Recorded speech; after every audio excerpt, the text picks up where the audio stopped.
Welcome to Film 360, the Full Circle Film Show. You may notice we're not in the normal space tonight. What? Yeah, and Mikayla is mysteriously hovering. She'll be in a minute. We've got Ryan Templeman again with us. He's graciously agreed to be our lighting subject. They needed someone almost translucent. We're also going to be lighting Mikayla in a few minutes. We'll bring her in, do a two-person setup. I just want to show you a few different scenarios and how I would choose to light them. I tend to favor a heavy rim light and things like that, so if that's not your flavor, that's fine. But I think a lot of what I'm going to show is going to be useful. I also want to show this equipment back here. I'm not going with super high-end. I want to show a lot of you frugal filmmakers out there that for very affordable prices, you can get some gear that will do what you need to do. And so this is actually what I've used for a ton of projects. A lot of my corporate stuff, a lot of my narrative stuff is no more complicated than what you're seeing behind me. So that's what we're going to practice on. So with that, we're going to have our producer, Les, turn off our lights. You're going to turn off these two. So it's going to get dark. Stay put. Don't worry. Do not adjust your television set. We're going to be doing some lighting. So stay tuned for Film 360 lighting setup.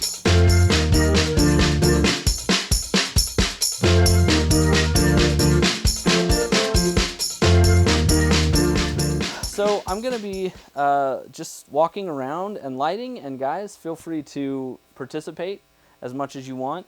The biggest thing that I think we don't get to see as filmmakers is lighting happening in real time. We just see the end product, sometimes a time lapse. Okay, so this is a really tiny little light. This thing was 30 bucks. Okay, you can check out DSLR Shooter. He's got a great video about LEDs for I think under 50, and this was on his list. And it can do multiple color temperatures, which is nice. But that's a start. So what I'm going to start off with, though, is an interview, just a basic lighting setup. I've seen a lot of interviews where people are heavily lit from above, and that's just because whoever's making the video, whoever's making the video just used the lights in the room. And so people get raccoon eyes pretty bad, and that's no fun. You know, that we should mention that you just said striking, which actually is for warning your talent, who you're lighting, your lighting subject, that you're going to be turning on a light. So if you hear Striking. that, don't look at the light. Don't look at the light. I learned this the hard way on a set. My first professional set, I was being lit, and the guy next to me said striking. I had no idea what that meant, and I looked right at him and was blasted. You were striking. You're beautiful. Yeah, I had no idea what it meant, and I was like, oh, they're going on strike? This is my chance. This is the first set that I've been on, and they're going to go on strike already? Also, if you are one striking, you put your hand in front of it when you strike Yeah. to attempt to save said actor. Well, Yeah, I got blasted pretty hard. You can with these lights. If you're dealing with like a big tungsten light or something, you want to, unless you've got heavy-duty gloves on, you want to stay away from those. But yes, I do. I like to block as much of the light as I can. Okay. So now what you're seeing here, I would typically go a little tighter on an interview. There we go. And again, we get just a little bit of a brighter spot, just to give some shape to the face, okay? Another important thing is these lights that I'm using are all the same color temperature. So some people don't think this is a big deal. To me, this is a very big deal. In my bathroom, actually, I've got one light bulb that's daylight, and the other three are, and it drives me crazy. And that can be the effect that you feel. I'm going to go ahead and just zoom in here. Whoops. Loosen up my settings just a bit. Okay, so I want you to see what's going on there up close. And I'll be adjusting that shot from time to time. Okay, so it's kind of a nice shot. We want to get this out of there. Whoop, not that one, this one. Okay, and I just want you to look at the difference. That is, to me at least, a lot more boring and amateurish, and it also makes the set feel more closed. This is more interesting, but also it feels like maybe there's a window in the room, right? You're not just stuck in this black abyss, which I like. Now, another thing that I see often neglected, people like this, especially beginners, like this very dark background feel, right? You see this in a lot of first-year film school interviews. And it can be cool in the right setting to just have a black background. But what I like even better, and I may need to bring in another light for this, is I like to be able to see some of the background. And if you want that moody, all black feel, you can pretty much still achieve that. But with just a little bit of, maybe we need to turn this one back there. Our monitor's kind of dark. There we go. Okay. And now I need to bring this back to give him a little of that rim back. Okay. I had to bring it into the shot, which I normally wouldn't do, but I have more lights. Should something like this happen. What's nice about this setup too, the distance from this light to here, because this is the one that's on my face, that's giving me my fill on this side here. Yeah. Because I have such a large schnoz, right? It casts a pretty big shadow. You can see this shadow but because the distance of it, it doesn't drag across my face on either side. That's right. Thank you. That's another thing that I see a lot. Noses, even the smallest, most petite of noses can be made to look very unflattering and bad. Right, but if you got a ski slope, like you've got to deal with that. And so yeah, using your lighting appropriately can mitigate shadows completely. Now, but you'll notice it's not that there's no shadows on his face. Okay, in a lot of interview setups, people try to go for this no shadow look, and that's okay, I guess, if that's your flavor, your brand. I don't like it. It doesn't really work for me. But now let's take a look at him in this interview setup. You'll see fairly flat. It's not super interesting, but I love having a little bit of this background visible, and what that does is it tells your audience where you are. It gives them a little bit more information. If it's just a black background, people are like, so are they sitting in somebody's basement and they just had a black sheet to put across the door? Where are they really? And now I'm going to shut these off, and we're just going to look at another very common lighting setup I see out of beginners that bugs me. Well, we're going to talk about this look in a second. I see this look all the time. Oh, except without that. This? I see this all the time. Wow. Okay? And you can see the back and forth. This is... Anybody could do this look. Sit in a dark room with a window. Yeah, a flashlight, a clamp light. You can achieve this effect. It's not impressive. It's not beautiful. It's not interesting. And you're losing so much detail in the face. Okay? And maybe you want a dark, moody feel. But let's take a look at this again. Okay? You've achieved that same dark, moody feel. But now it's more interesting. It's more beautiful. It's not the most beautiful shot ever or anything, but it's more interesting, it's more beautiful, and it tells a different story. Some of it's the subject matter. I can only do so much, Ryan. Okay, now let's bring this back up with this setup. Okay, and just see how different that feels. These lights are really nice because you can just adjust the percentage, right, really easily. Or if we come over here, okay, and just get a feel for the different feel that gives. This is just ideas that I would use based on what I wanted to convey. But again, just to reiterate, this is a pretty weak lighting setup. And yet here I have, not a ton of money invested into these lights, and yet I've been able to take something and make it much more interesting. All right. So that was our interview. Let's turn it on one more time and show our interview setup. Sorry, did not say striking. That's on me. Now your talent's upset. Okay, so now let's try and set up something with what I like to call rim light. Now, I believe that's the correct term. I've heard people call it different things. But this is for more of like a narrative piece, okay? This isn't so much for... I'm going to turn that one off. This is not so much for an interview style setup, okay? So go ahead. I want you to turn just a little bit. Turn your chair a little bit so you're facing over this way some. So this is what I mean by rim. You can see that we can see his profile, okay, completely. Now if we turn this one on again, striking, we turn it real low. I see a lot of people who just don't do this, right? This is, again, it's very moody. and it looks okay. But if we have just a little bit of just a little bit more light on his face, and you can play around with the amount, but just about like that, and all of a sudden, how much more detail are you going to be able to see? His emotions, you're going to be able to get a feel for more of where you're at. And again, coming back to our background. Why do you have that light in the shot again? Sorry, that light just, I've left it in the shot because it's a little bit weak. Oh, I see. Yeah. Okay, so there we go. This would be good for, dialogue scenes in a drama or even a procedural kind of a look. I'm going to zoom in even a little closer. Okay, and it's not that we couldn't do better than this. This is just a quick, simple look. But how much better does that feel? How much better does that feel to you as a filmmaker than, just tossing the interview style look on you? Well, yeah, it's a shape, right? Like you're getting the shape of the character, and so from an actor standpoint, you're like you were saying, you're going to get the nuance of the performance because all the smaller facial expressions, a squint here or the turn of a lip there, those things are going to get captured.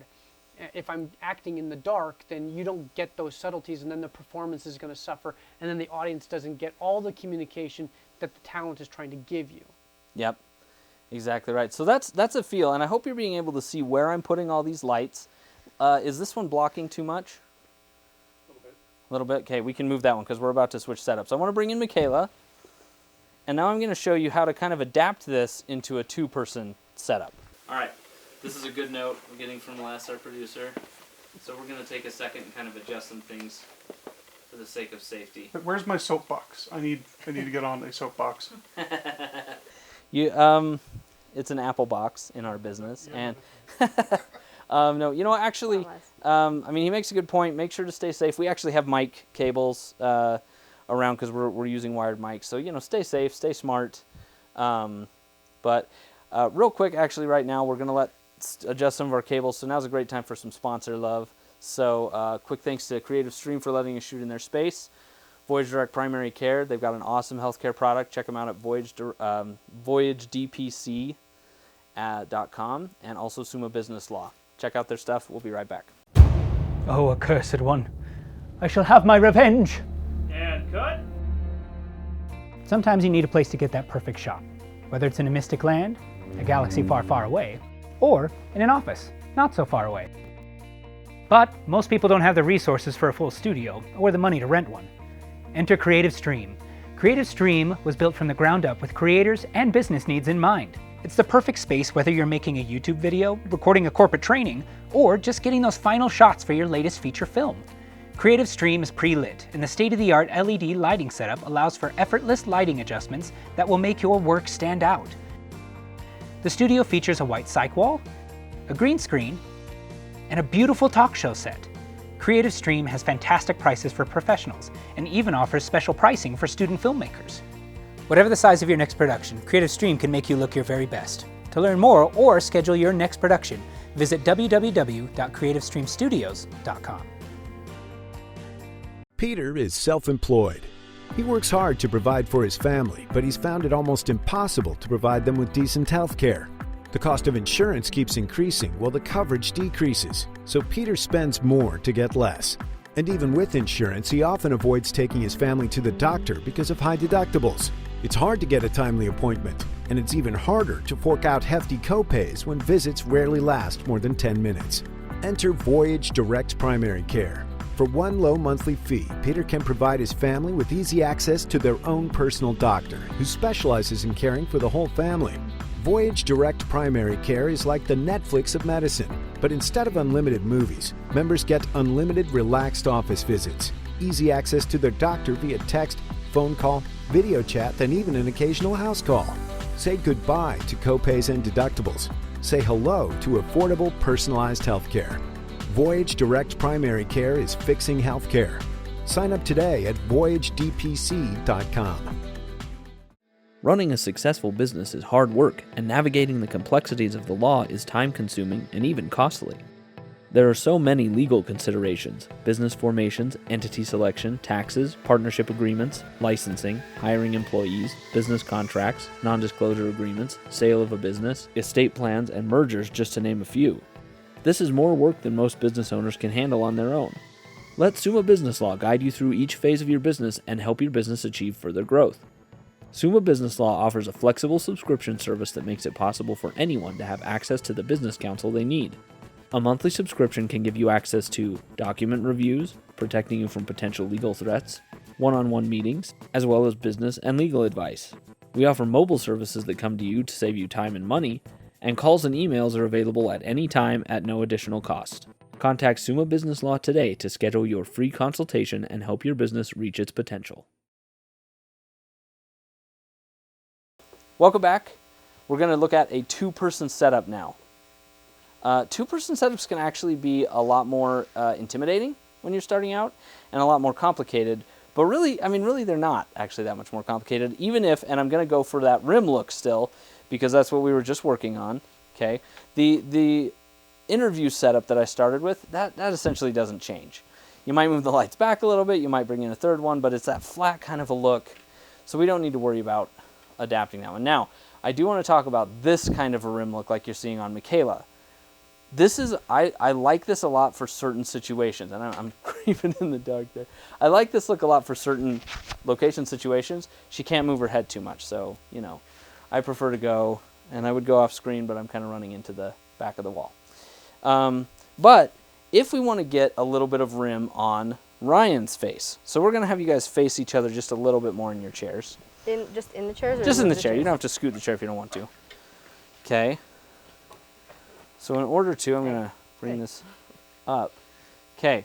So now you can see the light in the shot. Again, I would move it further back if I could, but I really am limited by space here. On a set, I actually would probably end up shooting the scene a little further that way to accommodate for more lights back here. But look how much we're getting on the side of Ryan's face. Now, some people like it really hot. I like Some people like it hot. Some do like it hot. Jack Lemmon, for instance. I'm going to put it kind of at a midpoint. Now, here's what's interesting about light. You look at this, you're seeing me construct it and thinking to yourself, it doesn't look like that in real life. But go ahead and watch movies. Go ahead and watch some of your favorite movies, and you're going to see this look pop up again and again and again where it doesn't make sense with the rest of the scene. My wife and I play a game called Where's That Light Coming From? It's especially bad in cars. There's constantly light coming from places that don't make any sense in cars. Hang on, quick mic fix.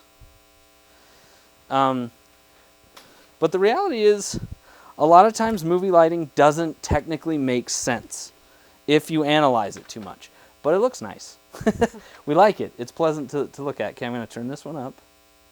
Or on, striking. Okay. Now, you're seeing so much in their faces. You're seeing the details of their faces. And I'm only at 10% light. I'm not throwing a lot of light on there. We back it out a little more. Look at that. It's it's kind of a soft look. You could diffuse this light some more if you wanted to. Or you could, again, bring it closer and give it a much harsher look. Let's say she was sitting, let's say headlights or something flashed or whatever. But as long as we keep that nice and soft and at a good distance, we've got that rim on both of them. And we can see clearly, this is what I think is the most important thing about lighting that's getting neglected these days in movies, by some movies. A lot of times it's hard to tell where the character ends and the background begins.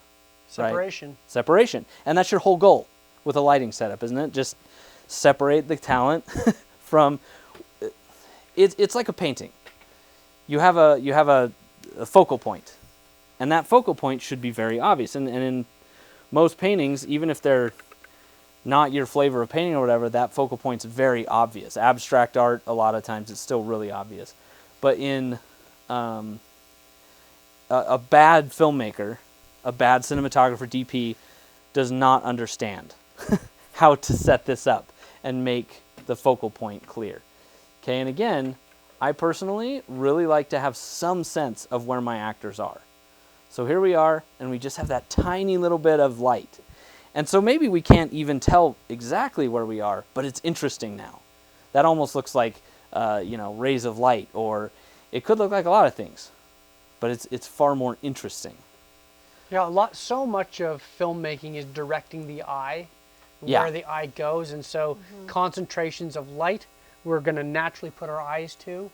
Lines, we follow lines. So you can create, like you said, these streaks that you're getting here in the curtain. So now I've got vertical lines here, and those vertical lines are going to be directing down to your talent, or taking your focal point up. So knowing what it is that you're trying to achieve, there's a real artistry to light, and some people really understand it, but it's not that it's not so difficult to learn. Yeah. It takes honestly, it's taken just a lot of practical hands-on stuff like this for me, which is why I want to share this. And watching people who are a lot better than me do this on sets. Paying attention to where they're putting lights, how they're using them, how powerful a light is that they're using, because that actually is a big part of it too, is understanding, okay, this light is a nuclear warhead, and this light is a knife, a pen knife. Right. There's a huge difference in terms of how you use the lights and where you use them. Now, I want to show one other look. And then we're probably gonna wrap it up for this session. Depending on if you guys like this, be sure to like it and share it and stuff like that, so that I know, because I'd love to make more episodes like this. And comment. Yes, and comment. Tell us what you like about it. Because I'd love to make more episodes that are hands-on like this, and bring in professionals who are better than me for them as well. But yeah, for the moment, we're just gonna do some simple setups. And okay. So I'm setting up all these lights, hitting up the background with everything, and putting almost nothing on the talent. Makes me think of like a jazz, like. Yeah, So it moody looks like- jazz yeah. bar. Feels kind of moody, but it's also flat, right? I mean, look at you guys. You're not nearly as interesting as that background now. Nope. And this is another problem that I see a lot. People, you try to use that silhouette effect, and either they get this, which is not quite silhouette but also not well lit, or they get the silhouette but you lose all the detail. Yeah. Which may not matter for your scene.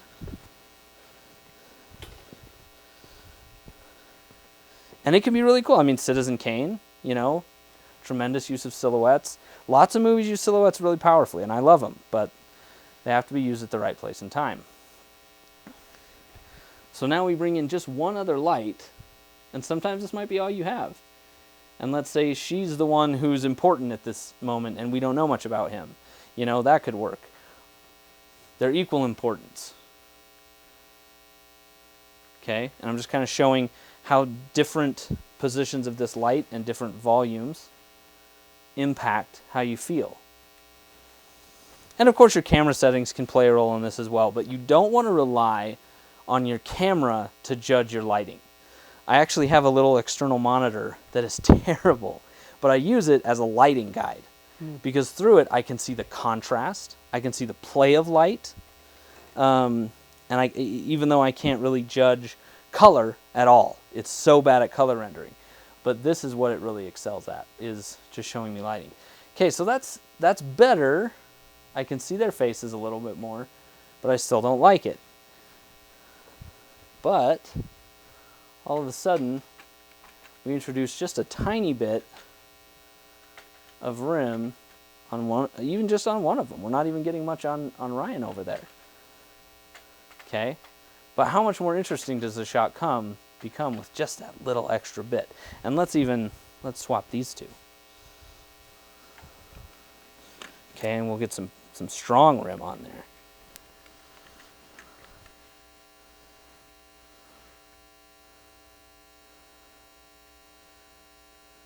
Okay.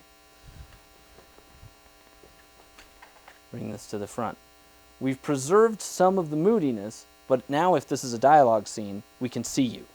See your mouth, see your expressions. And again, You can see my Adam's apple moving. Look at that. Now, and I'm not too. Gulp. This would be the setup for our Hell movie, but it's so this is not like a gorgeous shot. This isn't anything special. This is a foundation from which I could build, right? but it's an idea. And this is some of what I wanted to show, is just a feel for, you know, what you can do with not that much light. So, again, comment and share and let me know, and we could do another episode like this. I could bring in a professional DP who can walk us through this a little more, maybe some bigger toys. Maybe some better looking subjects. No, I don't think that's possible. Yeah, who are you talking about? I was talking about me. It's okay, I already know. But for a lot of you frugal filmmakers out there, like I said again, you know, this little guy right here was $30. And with 4 of these, in many lighting situations, you could reproduce a lot of these similar looks. That's insane. You talked about last week how the barrier for entry has come down so much. A light that put out not much more than this 20 years ago would have been a couple $100, For sure. if not much more. For sure. And these are one of the reasons And would also have a giant cord that was running 1.5 miles to your generator. Exactly where I wanted to go next. Part of the reason I favor these lights so strongly in my work, corporate and narrative, is because, you know, I got no strings to hold me down. I can just move this wherever I need to, and, you know, just buy a dozen backup batteries and you're good for several days even potentially of filming with good light. And just one other thing I want to note real quick, which is color temperature. I talked about. I made sure these were all the same color temperature, but this guy right here can change color temperatures. Again, something you would not have gotten just a few years ago. And for $30, you know, you can go daylight or tungsten, and that changes your feel completely. Whoops. Now it's being weird. Anyway, changes your look and feel completely. Yeah, you saw the gist. And these ones do not change color temperature, but they came with little gels that I can just toss in there that are amber colored, and that gives you the option of going either way. And if you like really heavily stylized lighting, think Blade Runner or what is it, Drive, if I'm remembering right, that have heavy reds and greens and that really stylized stuff. I mean, that's easy with these too. Just buy. They don't get hot. I mean, this has been on now for 10 minutes plus, and I can just pick it up and touch it. It doesn't get hot. So just buy some crepe paper or something if you have no money, and make sure you don't leave it there for too long. But one time I even tossed for diffusion. I tossed a plastic sack from Walmart over one of these, and it worked beautifully. I wouldn't, again, do not leave it for long, but it did the trick for that one shot, and I was good to go. So anyway, hope you guys enjoyed it. Thanks, guys, for being my lighting subjects. And we'll see you guys next time on Film 360.